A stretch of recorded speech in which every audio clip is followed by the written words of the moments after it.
Hola a todos. Bienvenidos nuevamente a este canal. El día de hoy, como podían haberlo visto en el título, les estaremos hablando sobre la evolución política social de Roma. Comencemos. Evolución política social de Roma. Derecho romano. ¿Sabías que los romanos inventaron cosas que utilizamos hoy en día, como ser las carreteras y caminos, el calendario juliano, los acueductos para transportar agua y redes de saneamientos? Antecedentes históricos. Surgió en el año 753 a.C. como una comunidad pequeña cerca del paso comercial del río Tíber de la actual Italia. Roma se convirtió como una de las potencias imperiales más exitosas de la historia. El gobierno romano se caracteriza por un fuerte espíritu militar, lo que justifica su incesante actividad bélica.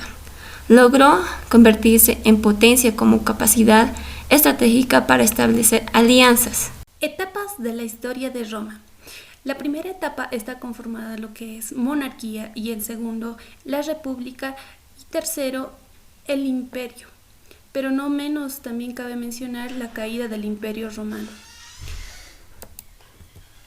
Prosiguiendo, la etapa de la monarquía, que fue dada en el año 753 y 529 a.C., fue una de las primeras tres etapas en las que se dividió el desarrollo del gobierno de la antigua Roma, que fue gobernado por 7 reyes.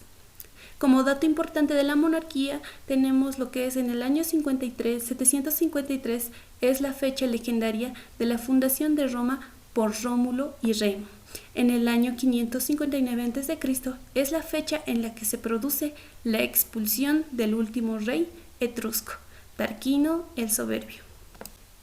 Organización política de la monarquía. Dentro de ellos tenemos el rey, el senado, los comicios. El rey era la máxima autoridad que ocupaba el rol de sacerdote, supremo, juez y jefe militar.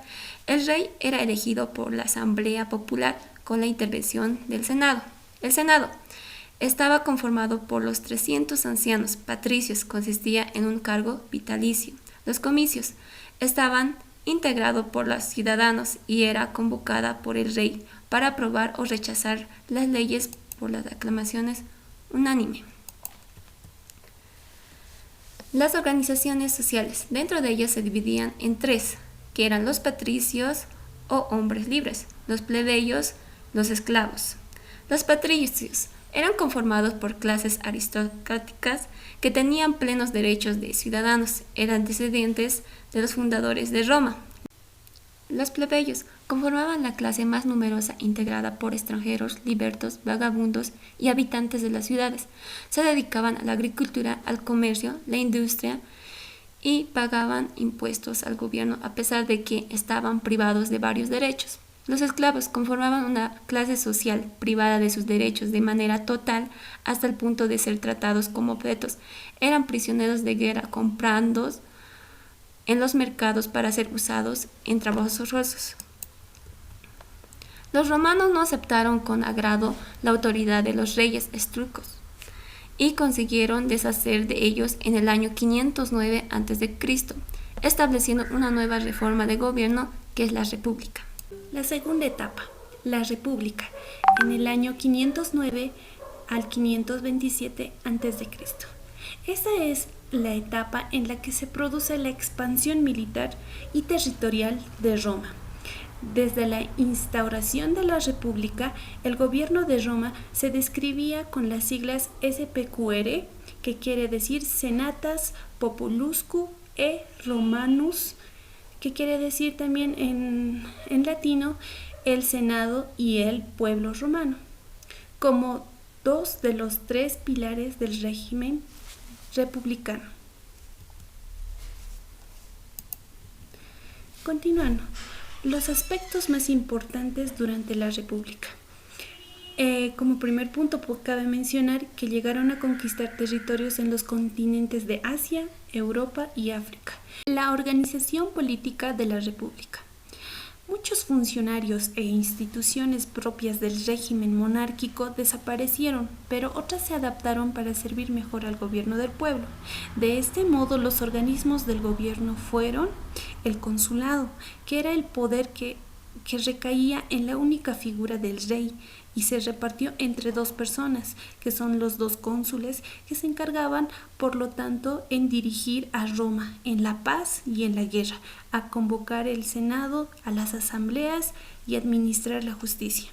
Además, el dictador tenía un ayudante y jefe de caballería, que eran las magistraturas, que ordenaban de mayor a menor importancia política. Pretores, censores, ediles, los tribunos de la plebe. Los pretores eran los encargados de la administración de la justicia. En cambio, los censores tenían una misión que era la de llevar la relación de ciudadanos y sus bienes. Nombraban a los senadores al mismo tiempo que se velaban por el mantenimiento de la moral.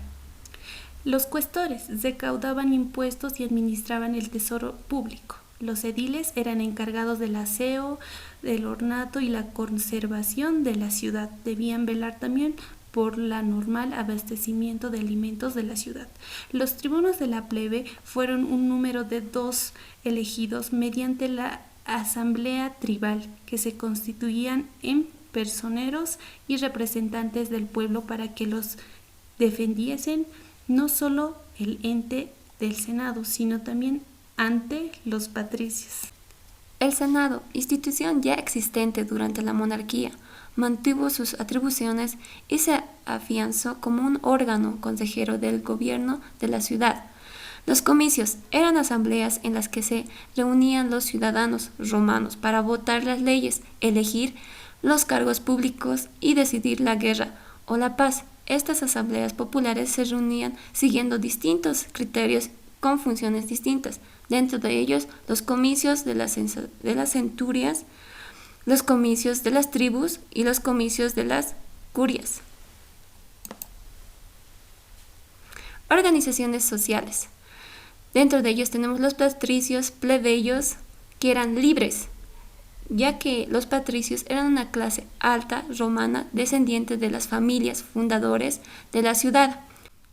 Plebeyos pagaban numerosos impuestos y se les llamaban a formar filas del ejército cuando era necesario, obligándoles a dejar sus tierras y sus cultivos, en ocasiones su ruina. Apenas tenían derechos políticos, únicamente se les permitía reunirse en asambleas una vez al año para elegir a los magistrados entre los candidatos patricios. Todos estos inconvenientes de su situación les llevaron a emprender diversas revueltas para reclamar más derechos. No libres. Tenemos los esclavos, que eran individuos desprovistos de toda clase de derecho. El tercer punto es el imperio, que comenzó en el año 527 hasta el año 476 después de Cristo. Era el periodo del Imperio Romano. Fue considerado como los siglos de oro, debido a que Roma se consagró como potencia dominante sobre el mar Mediterráneo, norte de África, oeste de Asia y sureste de Europa. Acontecimientos del imperio. En el imperio se caracteriza por un gobierno autocrático en los que los poderes administrativos, político, militar y religioso estaban en manos de una sola persona, el emperador, que no era regulado por ninguna otra autoridad. También tenemos lo que era convertir el poder en hereditario. Llevó a cabo una reorganización de imperio territorial, instaló el Pax Romano. Era una etapa de paz social y prosperidad económica. Aportes del Imperio Romano. El sistema de leyes, que fue la base del sistema jurídico de la actualidad. También aportó el calendario juliano creado por Julio César en el año 46 a.C., que se basa en la duración de un año solar, como también el sistema de numeración romana creado en el año 850 a.C., los avances en la medicina, que fue heredada de los griegos, a los que agregaron el desarrollo de hospitales militares y el sistema de saneamiento que impactó en la salud. Bueno, eso fue todo por este video. Espero que les haya gustado. Gracias.